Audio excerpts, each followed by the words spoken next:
Hi, everyone. So excited to be here with my good friends, Dave and Jason. If you've been here on other Thursdays, 11 a.m. Eastern, you've seen Dave, you've seen Jason, you've seen me, and you've seen a lot of other really quality LinkedIn influencers and colleagues. Today's word of the day is mindset. So looking forward to any suggestions or comments you might have to help us direct us in the most relevant way. And with that said, I always kind of start the show with Dave. So Dave, let's start the show. Always put me on the spot, but I've been thinking about this one for the last couple of days. It's been, I think mindset is a wonderful term. First off, I'll start with, it's great to see Jason back on. I don't think Jason and I have been on for about a month now together. So it's great to be back with Jason as well. But mindset is a very important term to me as a person who has overcome some struggles in the last 5-7 years and used physical fitness, but my mindset was key to how I approached that. And what I will start with is what I have found in the last several years is so many people are feeling out of control with life, with the news, with their environment around them. But what is the one thing that we can control? It's our mindset and how we approach the problems that are facing us. And if more people would turn off the TV, go inside a little bit to themselves, meditation, as we've talked about, meditation was a very big part of my journey, and just calm down, they would find that their mindset would shift a little bit into a more positive approach to everything going on around them. And I'll start with that. That's a very good start. I'm glad I started with you, Dave. Even though I know Jason would have started just as well. Jason, your turn. Yeah, good morning, everyone. Great to be back with you, all of you. So one point I want to make is, it's funny that David just mentioned meditation, and I've been meditating since I was 8 years old, so a couple of days now, and I teach mindfulness and meditation. But and I don't mean that's not a brag.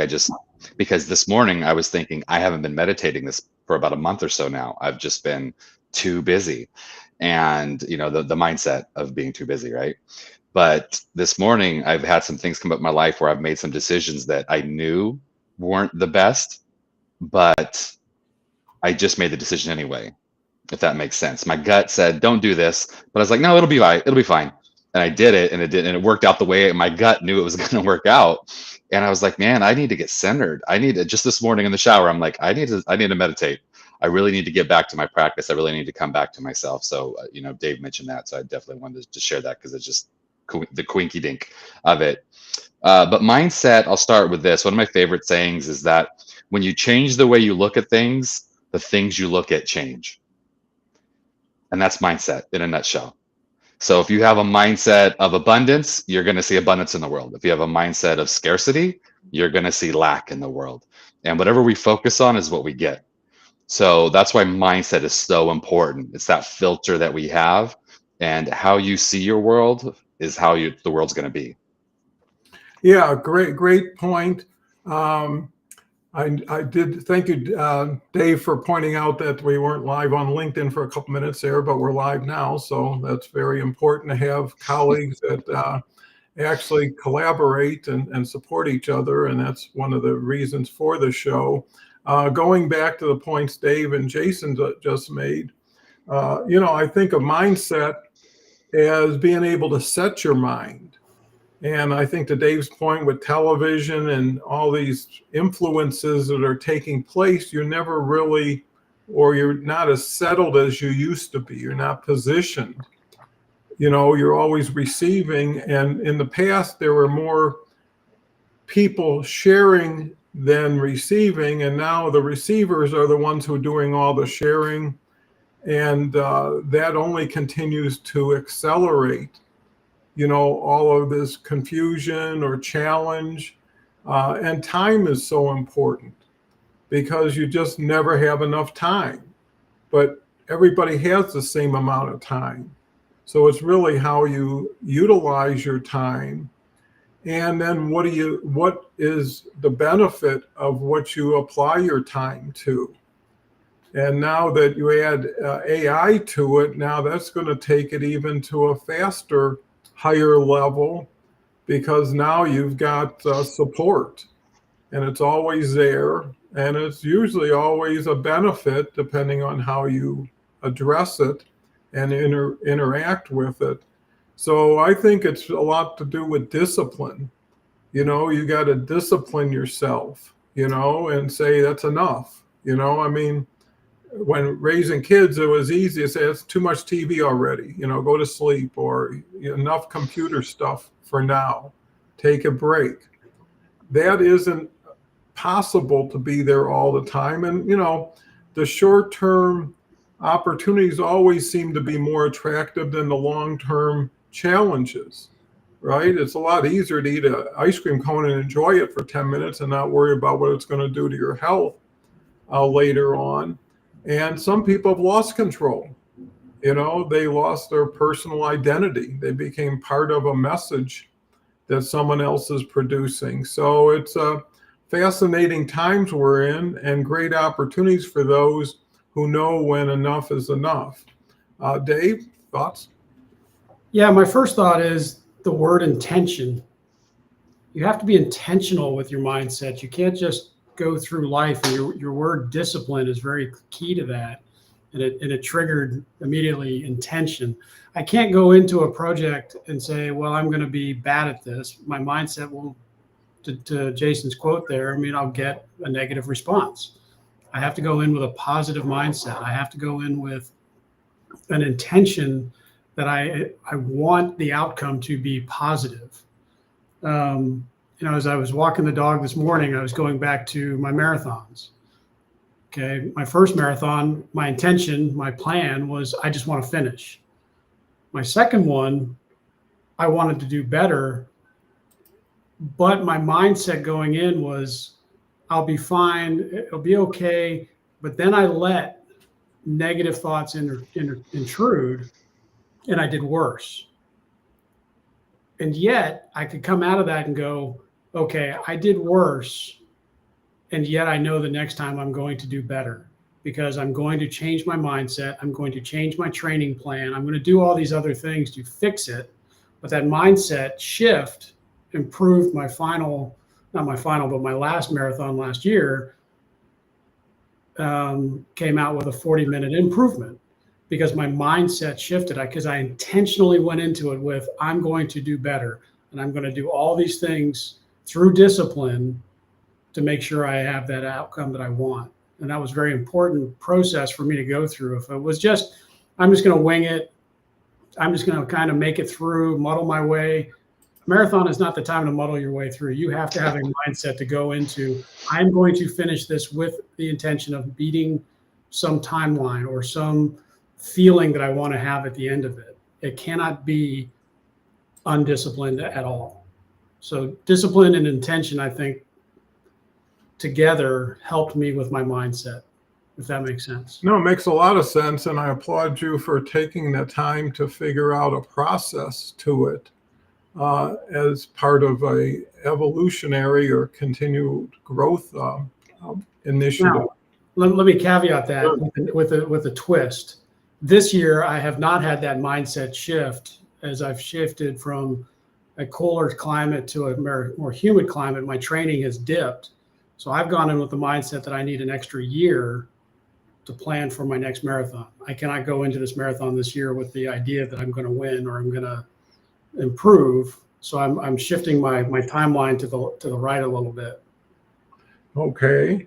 Well, I guess everything's relative and conditional. Yeah. I think we need to keep that in mind. Jason?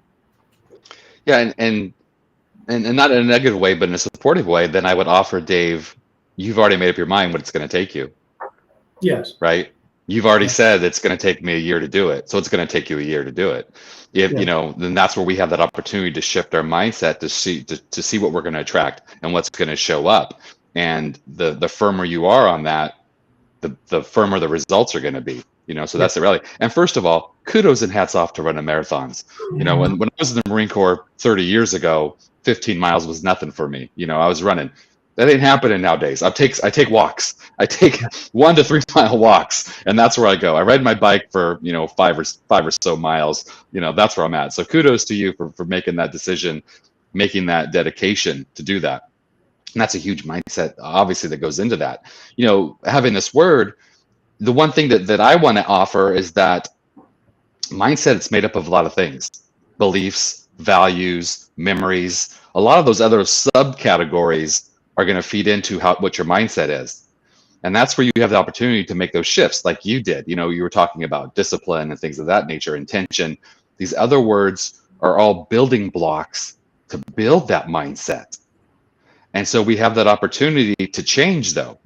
This is the beautiful thing where, I'm talking about, bricks and building things, where in real life, you build a house, you don't just wipe it out and build a new house. You can, but it's not so easy.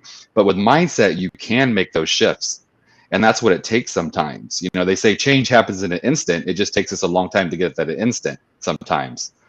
And that's what mindset does, is that when you decide that you're going to change how you look at things, when you decide that that's not for me and I'm not getting the results that I want, and you turn that corner, then the life changes along with that. Yeah, I mean, these are wonderful points. And, when we talk about mindsets, we've got Charles here. Good to see our friend Charles popping in from, where's he at in the world today? Looks like he's back in Hong Kong. Yeah, hi, Charles. Good to see you. Hi there. I was Go ahead. Sorry for. Apologize, a little bit delayed today. I had another commitment that went a little longer than I expected, but it was important to make sure that circled the airport appropriately. Well, it's always good to have you. And I just mentioned to Dave and Jason prior to the show, I just decided just to invite you to each presentation. And that way, if you can make it, great. Always happy to have another wonderful mind around the table. Jason and Dave have made some really quality insights into mindset. And, mindset also competes with other mindsets of yours, right? You have a specific mindset that when it's raining, you act a different way than when it's sunny, and your attitude changes with your mindset. I know one thing about a mindset: it's not a set and forget process. Right. Because that's where you're going to get stuck for a long time. And that's where people usually consider other people having a closed mind or a limited view on things, or they're just so sure that the old way is always going to be the best way. They don't challenge themselves to try something new. So innovation, creativity, imagination has a lot to do with it. And actually, just recently, I was listening to Zig Ziglar, who's another old timer. And, what you say is what you hear yourself saying. And actually, you might be talking to somebody else, but you're also talking to yourself. And whether you have a negative attitude or a positive attitude, it's going to influence your mind, which is going to influence your thoughts, which is going to ultimately influence your actions. And there's a comfort level. There's people in the worst situations and they have a wonderful positive attitude and mindset. And there's people who have everything anybody else might wish for, and they're stewing in misery. Why? Because I think there's a lot of competition within oneself to do better than they're doing, or think they're not doing good enough. And usually that starts with your initial feedback from people around you. As you're growing up, if you have positive reinforcement and stimulation, you're going to start believing it. And as people tell you, you're pretty or you're smart or you're fast, you're going to start believing it, and the opposite is true. So there's so much to do to protect your mindset from negative influences and improve your mindset from things you can take control of. So Charles, I'll let you slip in. Yeah, I think mindset's really, really critical, particularly in this day and age. We're programmed often in schools to have a very competitive mindset, with sports, there's a win-lose mindset. And sometimes, often that creeps into the corporate world where people then get into a win-lose mindset. And it's not just about winning and losing against the competition. It can become about winning and losing against departments or other people within an organization, and that can be very, very detrimental. But one thing I think people often fail to understand about mindset is the power of positive thinking. And it might seem trite, but it really is not trite. And in the last 20 years or so, we've seen 20 to 30 years, we've seen an evolution in goal setting theory, and where smart goals have now become about daily habits. If you have daily habits that you're following, those feed into weekly milestones, monthly milestones, and then annual goals and dreams and bucket lists and things like that. But the mindset plays a critical role in that. If you have a negative mindset, the brain is going to start looking for negativity. If you have a positive mindset, it's going to start looking for positivity.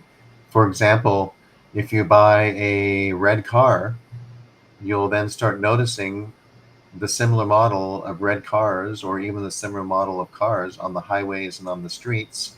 And that's the brain sorting. There's an actual name for it. It's a certain type of bias.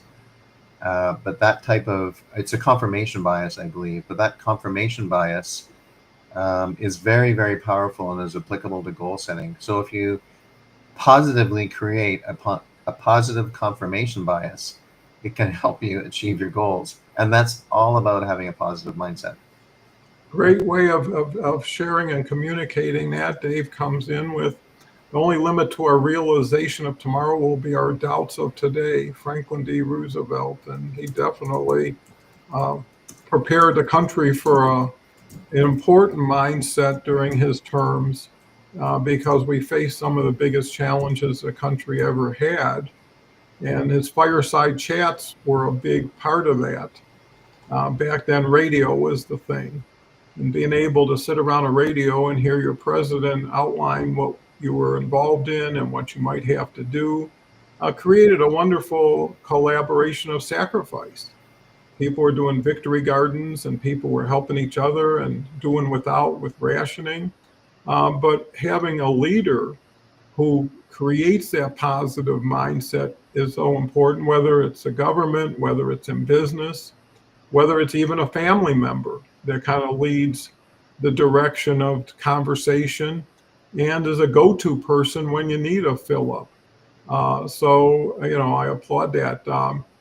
I believe we're back to Dave. Yeah, I'm just building on a couple of things that Charles said. Was a win-lose mindset. The great quote that I always like to go back to is, I either win or I learn.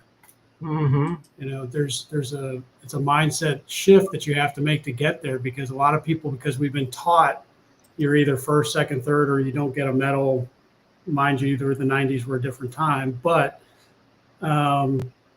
we have to see what it is that we can learn from every execution. Whether you come in second, third, or last, there's always room for improvement, and that growth mindset shift is what matters to our positivity, that will give us a better view of what the world has to offer us in that sense.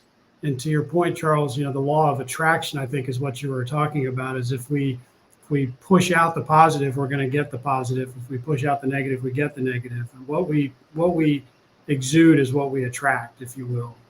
I think that's the law of attraction you were kind of referring to there.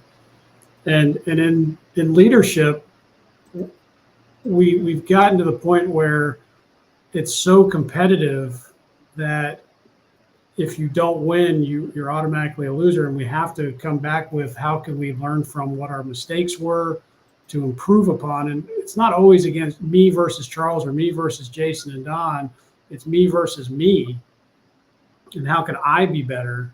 I think that would be a better approach to whether it's in my business, whether it's in my personal relationships or my own mindset, how I can approach improvement within myself. I'll have a much better life. Yeah, makes perfect sense.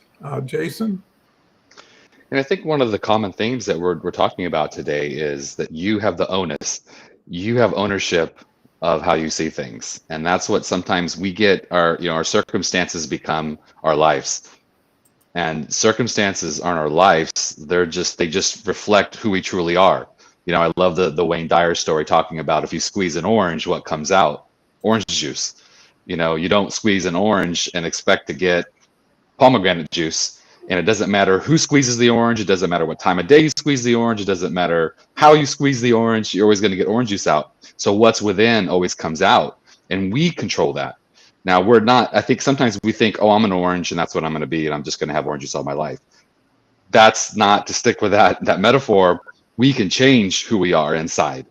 And then what comes out under stress, under pressure is going to change as well. And so I think that's what we talk about mindset. And that's that switch. That's where you take yourself from the orange to the pomegranate, so to speak, and we have that opportunity every day. But man, you're hanging from that orange tree and you're surrounded by oranges. It's hard to think that you're something other than that orange. And that's, I think, where we get, I'm going deep in the metaphor, but I think that's what we get stuck into, is that we get stuck in, well, who am I surrounded by? What am I surrounded with? What are my circumstances? What's happened to me in my life? Not taking that who's driving the bus seriously, because you should be driving the bus, but a lot of times we choose not to. And that's another mindset shift. Wait a minute, I'm in control, because with that comes responsibility.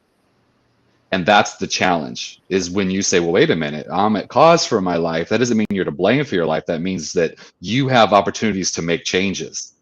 And once you realize that, then you could say, okay, what do I want? When I work with clients, I always tell them, I was like, if we start off and I ask you what you don't want, you could probably write volumes, pages of what you don't want. Now, let me ask you this question. What do you want? Well, I don't want to do this. Nope. What do you want in the positive sense? And that's where we struggle. And that's that mindset shift is, for your focus. I talked at the very beginning about, when you change the way you look at things, the things you look at change. What do you focus on? And Charles and David both had, and Don had all talked about this as well. When you change that focus, and I'm a science nerd at some stuff, and Charles, you're talking about, we actually have that system in our body, the reticular activating system. It's at the base of the brainstem. And it actually, we program it, and it looks for, and it's funny because I have a red Mazda, and I use the example of how if you're buying a red Mazda, Charles, so you must have read my mind, or maybe I'm reading your mind, but then that's what you see. And that's the same thing in this life. Oh, there you go. So I'll leave it at that. We have the chance and the challenge to change what we're looking for. And that's that mindset shift that everyone talks about. Well, what's a mindset shift? Mindset shift. That's it right there, where you switch what you're looking for. Well, it shows there's opportunity. Dave comes back. There is no such thing as failure, only results. Tony Robbins. And, I think to Jason's point, it is how you see it and then how you communicate it. Charles? Yeah, so I love this discussion. And I want to take it now, want to distinguish that it's more than just positive thinking or positive mindset. I think that's the direction that the conversation's gone to. But what's just been highlighted by Dave and Jason, one of the ways I want to distinguish that is that mindset is like a context. It's not just a set of beliefs, it's an actual context. And it's, the context from which you operate. And most people get stuck in some sort of unconscious framework that limits their possibilities. And true transformation, as Jason said, comes from shifting the context itself, and not just shifting the thoughts within the old framework, but actually shifting the context. And the context is really, really, really hard to see, because the context is like the paradigm that we are living in. As fish are to water, air is to the birds, that humans are to themselves. So when you say to the fish, how's the water today? The fish says, what water? When you say to the air, how's the air today? The bird says, what air? And when you say to the human, how's being today? How's your context today? They're like, what context? So you literally have to get pulled out of your paradigm in order to see that context. And, one of the best ways that people see different contexts is when they travel, because culture is a good example of context. So when you go out of, say, for example, Canada, and you move to Hong Kong, or you move to another country that has a much more distinct culture, Japan, perhaps China. Actually, Hong Kong is a pretty distinct culture. You see a different culture, but then when you go back to your original culture after a certain amount of time, you then see the paradigm that you were living in. And the human condition exists within these same contexts. For example, when I was first running my business, my small business at the beginning of my career, I had a lot of very well-intentioned mentors who suggested to me better ways to run my business, to actually make more money. My accountant said I needed to be charging more money. I had customers that told me I needed to be charging more money. My dad used to cut out articles from, magazines and newspapers on how to successfully run a small business. I took all of that the wrong way. The context I had was people were criticizing me. The correct context was people were actually contributing to me. They wanted me to be successful.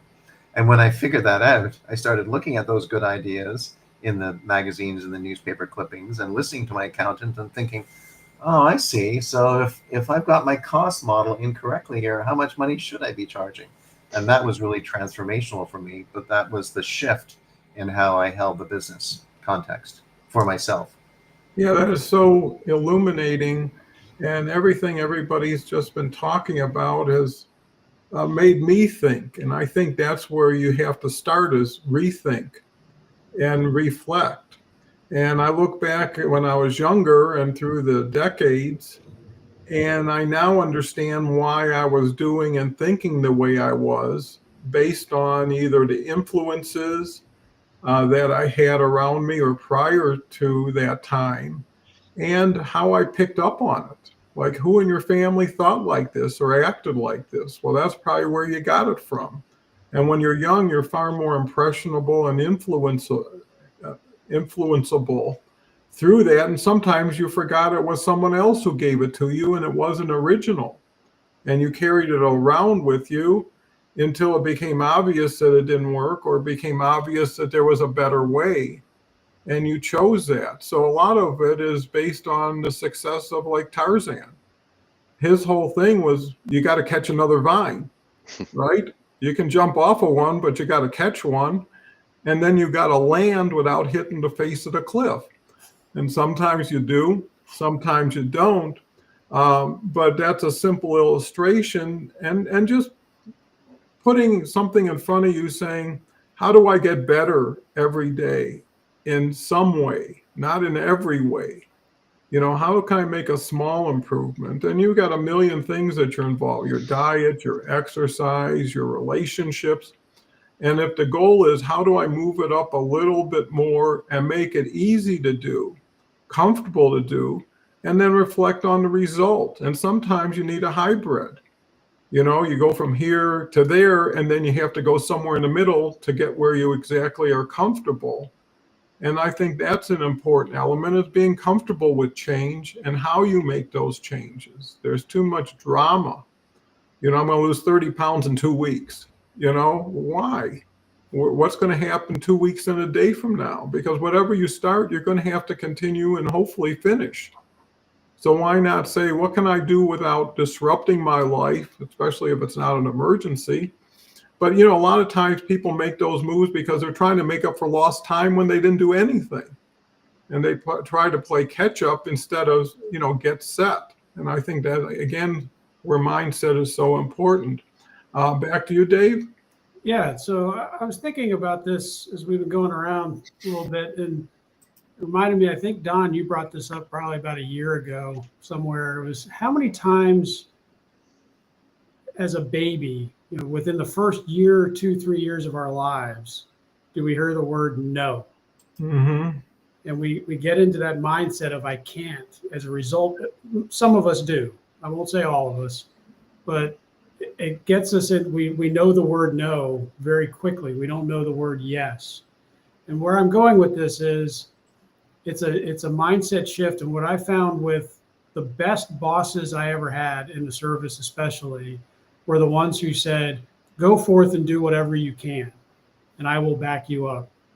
Sir, I want to do this. Yes, go do that. Or, Yes, with some tweaking. They always had a positive mindset of how they were going to approach the problems. It was never a hard no to what I wanted to do. Okay, I want to go to Afghanistan. Well, why? Well, because I can learn from what they're doing there and apply it to what we're doing here. Okay, let's make it happen. There was never a, well, we can't afford it, or no, hard no. It was always, what can we do, or why does it make sense? And those are the leaders that I, to this day, would follow into the gates of hell. Whereas the ones who just gave me the hard nose, I hardly remember their names. And I just don't have any desire to know where they are. So when we have a positive, and I go back to our earlier comments, is that positive mindset of we can do something, we will do something, or we'll find a way to make it happen, you're gonna make it happen. And the memories that are made from the positivity are much better than those from the people that gave us negativity. Great contribution. And a good contribution here is Charles, who says mindset isn't just about positive thinking or affirmations, it's the context from which you operate. Most people are stuck in unconscious frameworks that limit their possibilities. True transformation comes from shifting the context itself, not just changing thoughts within an old framework. Well put. Mindset is a context, not just a set of beliefs. And reinforcement of beliefs. When you believe in your ability to succeed, confirmation bias leads you to notice and remember experiences that support this belief, reinforcing your confidence. So true. Jason? So much good stuff. Where to go, where to go. You know, I just saw there's a gentleman that deals with, I'm going to go kind of far off here for a second. It deals with cults, and Stephen Hassan. And Stephen started, and I heard about him because he started in NLP. And Stephen saw that NLP was so powerful that he was like, people shouldn't be, once they stopped teaching only like doctors and professionals, he disagreed because he was there in the earlier days, and he said, you know, this is too powerful, and it was adjusting people. But he recently just posted something that I didn't never thought about. And he talks about Norman Vincent Peale, the power of positive thinking. And it came from a Christian background, so there's that to consideration. But he talks about how that's setting you up for failure because you have the mindset that nothing's going to bother you, and you just it's a mindset of rose-colored lenses. Like, oh, everything's okay, so the world could be collapsing around you. And he uses a particular person he's talking about came up with these beliefs that's in our world right now, that's affecting our world right now. But you know, if you have this like, oh, it doesn't matter, things are collapsing around me, it'll be fine. That's not positive mindset. That's neglecting yourself. That's not paying attention to the realities of life. You know, there's a thing about, we talked about the law of attraction already as well. It's not about set it and forget it. It's not about, oh, everything's going to be fine because I think it's going to be fine. I just, you know, think it and be it. That's not the reality. That's a dangerous mindset. That's where you're going to get into trouble, because you're like, well, wait a minute. I just thought everything's going to be okay, and it's not okay. You know, something that Don said made me think about this. You know, there is a mindset of sacrifice. There's a time, you know, Charles talked about starting your business. You have to know that there's going to be sacrifice starting a business. Any endeavor you start, a new job, a new career, a new relationship, there's going to be a level of sacrifice. You know, you're going to have to step in and say, I might have to give something up. I may have to. You don't have to, but you may have to give something up to achieve what you want to. That's another mindset shift. Because if you go in saying, you know, I'm not going to change, I'm not going to do anything different, to Dave's point about no, if I'm just going to say no when I don't agree with something and not be open to looking at other versions of it, you're going to be in for a long haul, my friend, and not a positive one. So I think that's something to consider too, is in your mindset shift, what are you looking at and how are you seeing it is the most important view. Yeah, very, very well put. Charles? Yeah, and one of the things that's really helpful to make that shift that we've been talking about and that Jason was just talking about just now is understanding. And this may be really, again, far out there, as Jason says. You are not your mindset. Right. So another, and as a very simple example of that is, you are not your car. You're not, you are not your Mercedes Benz. You're not your Rolex. Years ago, during the yuppie craze, lots of people had jokes about yuppies identifying with their Lacoste T-shirts and things like that. And one of the challenges that people have when they leave their career or leave a company and have a big transition is and particularly people that have had long careers, is they identify their career with themselves. And they have to understand, I am not my career. So that all comes from mindset is a content that you are not your mindset. You're the space for your mindset. So people identify with their thoughts and beliefs as if they're fixed. But in reality, we have awareness on the thoughts that we hold. And when you recognize this, exactly what Jason has said, when you recognize this, you can choose the mindset rather than being at its mercy. So I could have a mindset of negativity, or a mindset of negativity could have me. I could have a mindset of being a victim from sacrificing, the sacrifices that you make to being an entrepreneur, to carry on the analogy that Jason just talked about. Or I could be proud of, or hold that in the complete other way, be proud of it, or respect it, or say it's for whatever. There could be a completely different mindset behind those types of sacrifices. Could be good or for bad. But the key thing for people to understand is that you are not your mindset. You're just the space for your mindset to exist. You're not the paradigm that you live in. Just like I'm a Canadian. I hold a Canadian passport, but I'm telling you, I've been in Hong Kong now 29 years. Canada is a very, very, very different country now compared to when I left it 29 years ago. And it's very rug pulling to return back to Canada and to be there for a certain period of time. And then, it's very, very interesting. There's a lot of research that goes into what they call third culture kids.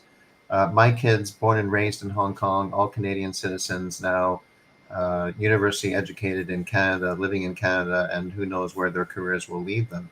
They're all third culture kids because they've had this very powerful multicultural experience. And we all have that to a degree. I'm sure, Dave, with your military experience, you probably had experiences where you were going to multiple different cultures for extended times, and experiencing that. So we are not our mindsets. We're the space that our mindsets exist, and it's a really far out there concept. But if you can really understand that, you can then go back to what Jason was talking about. He's trying to understand, well, what mindset am I choosing? What mindset is using me? And what mindset am I going to choose going forward? Yeah, I mean, this puts it together in a wonderful way for at least me to understand, hopefully others, is a lot has to do with interpretation and balance of gratitude. You could win 10 days in a row and you lose the next day and you forgot about the first 10 wins, right? You just say, how could I, because people tend to be unrealistic as they shoot for perfection, or they compare themselves to somebody else and they're not somebody else. And they may measure up okay here, but they fail over there. And, again, you get test results from a doctor. It's all interpretation. It's all conditional. It's relative. There are very few absolutes in life. And one should be appreciated, because when something bad happens, I always kind of relate it to what was happening before it, during it, and what's happening now. And you can always say, well, I'm lucky to be alive, right? If you avoid a bad accident, or you actually were in one and you walked away without any scratches, some people say, wow, I ruined the car, messed up my day, did all these things, and it looks tragic. Instead of, I am so happy to be alive, I'm so happy to have walked away from that, and you can feel good about something that's not so good. And a lot of things are continuing. There is not a one and done. It could be the beginning of an adventure or a journey you're on. If someone has a medical issue or a legal issue or a financial issue. Whatever the issue, you didn't get there overnight. You're probably not going to leave there overnight, but your mindset will comfort you. How many times say it's okay? We got a place to stay. We got a few bucks in the bank. We never missed a meal so far. I think we can get through this. And it is the sacrifice of saying, with things changing, I have to change. Or for things to change, I need to be the agent of change. And a lot of times you get clues and directions, but you don't follow them. Why? Because you're still fighting the old battle in a new war, and things have changed like that. So looking at conditional, relative, context, I think, which was a big key word today. How does this compare? And at the end of the day, what can I really do about it? Can you cry over spilled milk? Will it get it back in the pitcher? No. Be happy for the milk that didn't spill.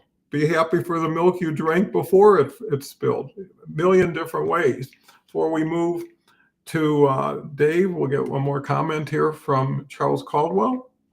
Gene Hackman said in the film Hoovers, when the basketball team loses, now that we have lost, we can finally start winning. It might seem paradoxical, but it underscores the idea that true winning is about continuous improvement and striving for one's potential, not just about the final score. And that harkens back to Thomas Edison when he created the light bulb.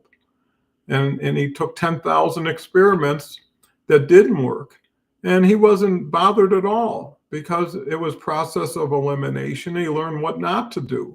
So everything is a lesson if you're willing to receive it and take it the right way, but more importantly, carry it forward in a better way. Dave? Yeah, all great points here. And I really like the Hoosiers movie. It always comes back to me that there's a point in that movie where Gene Hackman has the guys, draw out the tape measure from the basket to the foul line. Hey, this is no different than our home court than it is in this big stadium that we're in. And it's our mindset we have to focus on that. Look, a basketball court's a basketball court, and it's just a matter of how you approach it. I really appreciate that movie for so many more reasons now as I get older than I did when I was younger. But a couple of points I'll make here is, Charles, you pointed out that I was in the military. Jason was in the military, had overseas experiences. But I also grew up overseas. I lived 5 years in Spain at, some, I'd say, formidable years from 7 to 12 years old, where Spain to me was, when I left there, I was upset. I could not believe my dad took us away from the place that I had, quote unquote, grown up in. But as I've gone through each of my tours, I was stationed in Japan, did ship tours where we pulled into ports all over Europe and North Africa, and obviously my time in the deserts.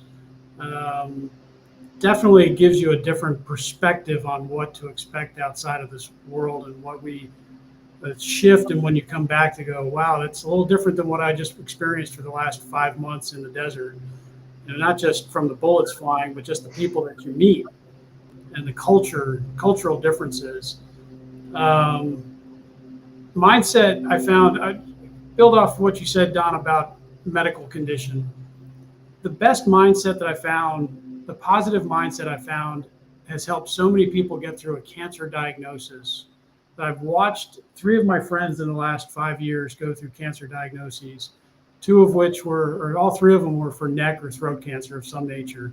And there's a military connection to that in our time in the desert. But 2 of the 3 went into it with, I'm going to make the most of this. I'm not going to have fun with it. It's not a fun experience, obviously, but they're going to have a positive mindset. And sadly, the one who went into it with the doom and gloom mindset, we lost him.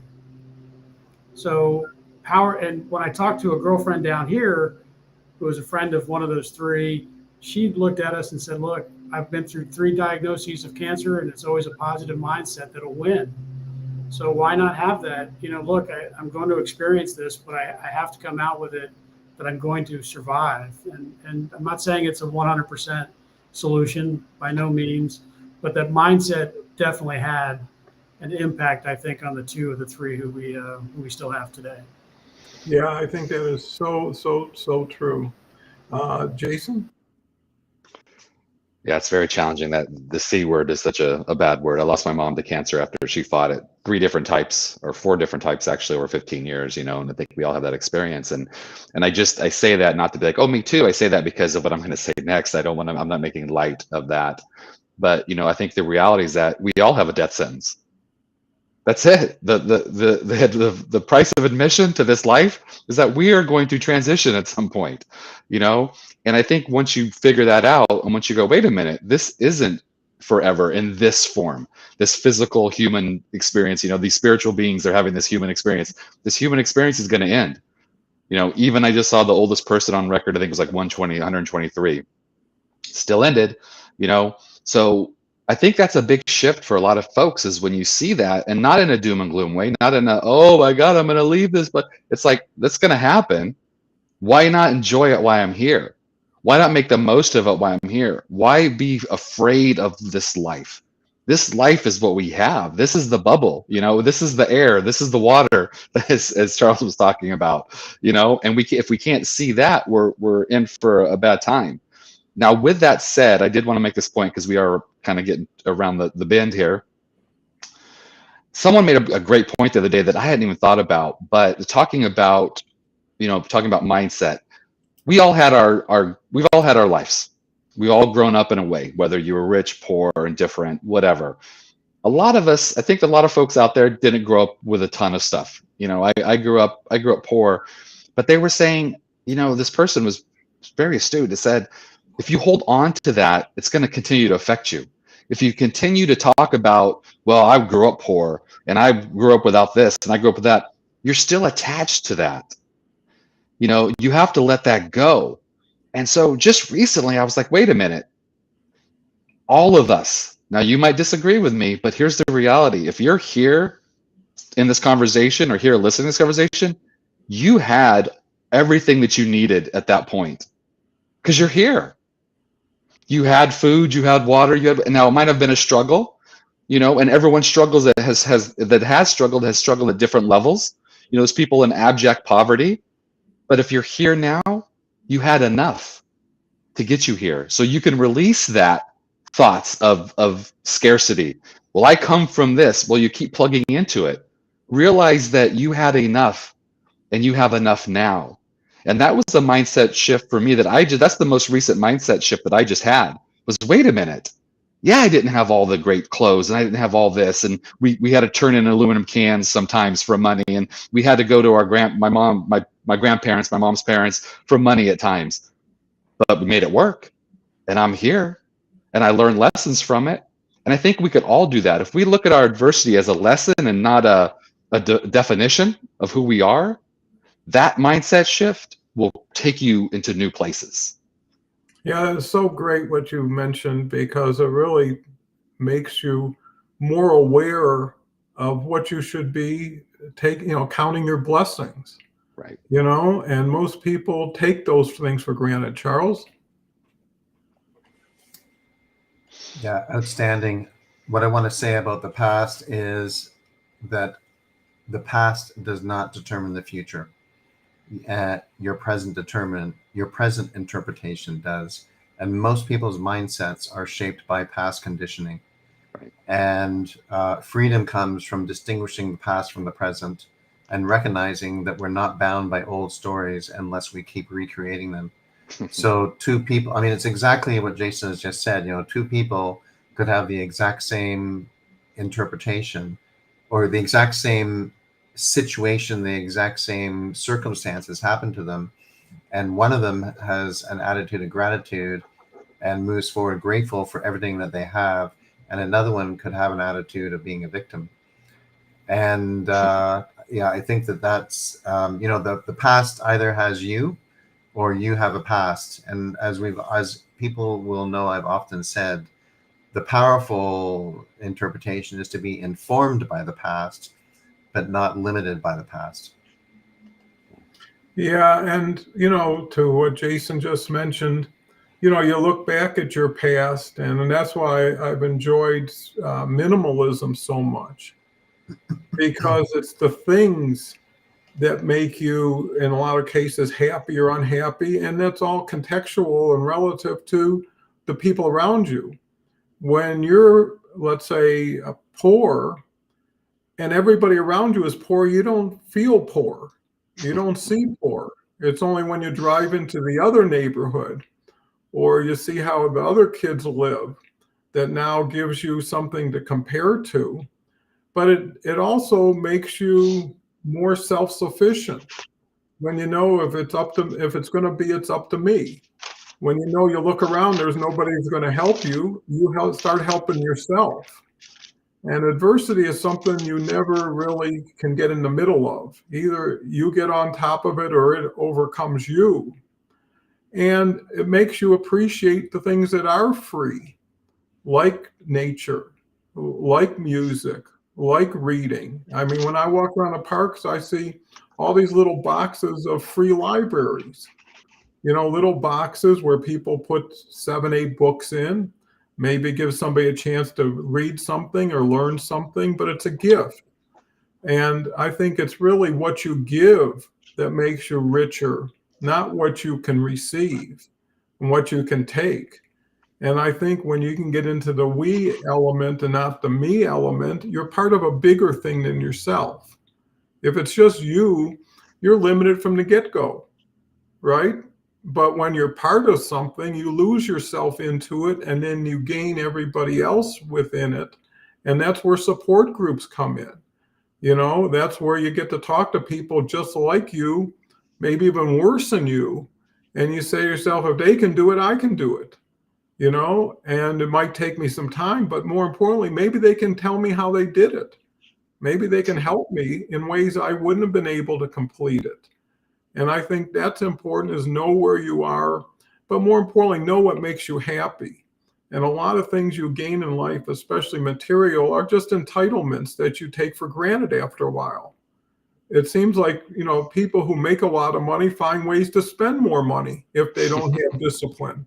And they never make enough, right? Because there's always something. But when they bought their 5th car, they forgot about the prior 4. And again, how much is enough? And until you have those serious conversations, and we talk about how you relate to people, how do you relate to yourself? You're having public conversations, but you're having internal conversations all at the same time. And if you keep telling yourself, I'm not good enough, I don't measure up, I'm not what I used to be, I'm getting older, I'm not being able to do this stuff. Well, yeah, like Jason said at the beginning, I can give you a million things that if you gave me a magic wand, I'd change. But there is no magic wand, and no one gets out of here alive, and you can't take anything with you, right? No matter what somebody had yesterday, if they're gone, everything that they had moves to somebody else. So nothing's ever owned. It's always on loan. Whatever you have that will go to the next person, hopefully. So, there's a lot of beauty in acceptance. And, if I left today, I would be one of the most grateful persons ever for having this joyride of life. And I was able to do so much, see so much, be so much. And to Jason's point, you overcame everything to get here. And that should be something that you can take some pride in. And when you take pride in yourself, people take pride in you. And especially if it's a family situation, a business situation, whatever it is, you're giving more. And a lot of times there's a premium that if I can share a lesson I learned that someone doesn't have to go through, that lesson was worth more to me, right? Because it had multiple streams of benefit to so many people. And that's why speakers do so well. Let me tell you where I came from. Let me tell you how I got out of it. And it motivates people, inspires people. And you can be thankful for what went on to make you become who you were. Because if everything was just make a wish list and get it, that's what you'd be doing. Dave? Yeah, just coming up on the end here, I'll just finish with what a great discussion. I've learned a lot. Appreciate Jason and Charles's comments. Yours as well, Don. It comes back to a couple of thoughts crossed my mind. An attitude of gratitude is always a good piece. When you understand what other people are going through and then look at yourself and say, look, I have what I need to get through this life, like Jason pointed out. I have everything I've needed up to this point. being grateful for what you have is very positive in your mindset, and knowing that you have, I forget the word I'm looking for now off the top of my head, ample resources to do what you need to do. And as I look over my shoulder, I see a picture, I see Tigger over here, and it reminded me that as we were talking, you can have a negative mindset, you can be an Eeyore, or you can be an extreme over with Tigger, who's always positive and always looking to be active and do things, or Eeyore, who's very negative and pessimistic. But somewhere in the middle is Pooh. And I don't mean that as do, I mean this Pooh the bear, who takes a very medium approach to life, and is very, he's not looking for the negative. He's not looking too excited. He's just going through life, and he's okay. He's happy with what he's got. He can always use more honey, but he's got people around him that support him in different ways. He has the resources he needs to live life positively. And I'll finish with there. Don't belabor the point. Well, that's really good, because it ends on a positive story note that everybody can relate to. And you forget those stories when you get older. Either you think they're for children, as opposed to you. So, Jason? Yeah, great conversation as always, and thank you all for enlightening me as well. It's always good to have this connection. And the one thing that I always like to do is try to wrap it up for the folks that might be watching this or watching it later. And well, yeah, that's easy for you to say, and you don't know where I'm at and all that stuff. We're not saying this is easy. We're not saying, oh, we're this way all the time. We're not saying, we figured it all out. That's not what these conversations are about, because we're still figuring it out. We've all had our struggles. We still have our struggles. I guarantee it. Everyone on this panel, I guarantee we have our struggles. And I just was talking about this morning. I got to start meditating again, because I got some stuff coming up that I haven't been handling the best way. It's life. It's what you do. But the key is this. I'll leave you with this. Focus on what you do want, not on what you don't want, because what you focus on is what shows up. And if you find yourself going into the pattern of focusing on what you don't want, stop, recognize it, and ask yourself, what do I want instead? And that's the way to change your mindset. That's the first step. So start there, and I guarantee you'll see change for the positive. Totally agree. Charles? Yeah, well, I love Winnie the Pooh, I have to say. I think there is a lot of philosophical wisdom in that book. And the final page is a killer. That's a killer, that final page when Christopher Robin is in the Enchanted Forest. Won't get into that. But I do want to leave on a really controversial, provocative note. Here's a provocation for people. One of the things that I've done in the last, as I've been a dad with kids that are now triplets, are 21 years old, and my eldest is 23. But as they went through their teen years and they got mobile devices, they went through all different apps. They went through TikTok, and then TikTok closed down in Hong Kong. And then they were on Snapchat. And then as they headed off to university, they were on BeReal. So I got involved in all these apps, and they, of course, are on to the next thing and no longer use all these apps, but I still use Snapchat and I still use BeReal. Now, this past week, what's been interesting to me using BeReal, the whole point of BeReal is you take a snap of what's happening to you in the moment. And so this has been very interesting, because I've got virtual friends on BeReal from all over the world, like literally all over the world: South America, the United States, Canada, Europe, Ukraine,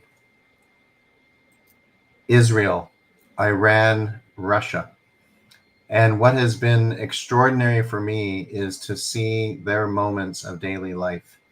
And their moments of daily life are not different from mine, except one thing that happened this week that really struck me is that a guy recorded a BeReal video that was about 20-30 seconds long of him going down into a bomb shelter, I guess, in Israel, as the air raid sirens were going off in the background. And the one thing that struck me is I didn't realize that air raid sirens mostly don't sound like air raid sirens like you see in the movies. They're very, very different. But the thing that really struck me was that despite every boundary race, belief, or creed. You know, we breathe the same air. The people in Russia, a lot of them are eating off the same types of plates. They're eating similar products that I would eat, playing similar video games that I might play or my kids might play. You know, we bleed the same red and we ache the same things. We long to make a difference. And our divisions are really costumes, and our humanity is the skin beneath those costumes. And what separates us is learned, and what unites us is irrevocable. And my challenge for everybody is to really challenge what is our global mindset. Because to be human is to hold both the wound and the suture, and to break each other, and in the same hands possess the power to mend the mindsets that are pushing us apart. And we're not the story of our differences, but we're the space of all the stories where the stories meet. And if we recognize that we're the space where all the stories meet, in that mindset, where everything can meet and we can choose a different mindset where we can all work together, then conflict becomes a choice, not a condition. Yeah, I can't applaud you more for what you just mentioned. And we are more alike than we are different once we get to the opportunity to get to know each other, just like traveling to new countries, traveling into new people's homes. People have different cultures, different thoughts. There's something to be gained and shared. And the hope is social media has an app one day that continues to unite people, and it continues to bring us all together, because we're interdependent on each other, right? If you put your house on fire, it won't take long before it starts catching on to the next house, right? And if you have any humanity in you, you feel for people who are suffering, no matter why they're suffering or who's responsible, because most people get caught up in the middle of things they had nothing to do with and didn't want. I believe people wake up every day and want to build a better life for themselves and the people they love and cherish, and just want that opportunity. Everything else is just distraction, or you're living someone else's dream instead of building your own. And I think that's important. So hopefully today what we share, because this is really a real boost for me, these conversations, because I get the benefit of everybody else's thoughts and ideas and get a chance to mix them up with what I started with and come up with a better concoction, you know? And I think that's so valuable, but it gives you hope. And I think hope springs eternal. If you believe you can, then you can. And I think people just need to trust themselves to trust themselves.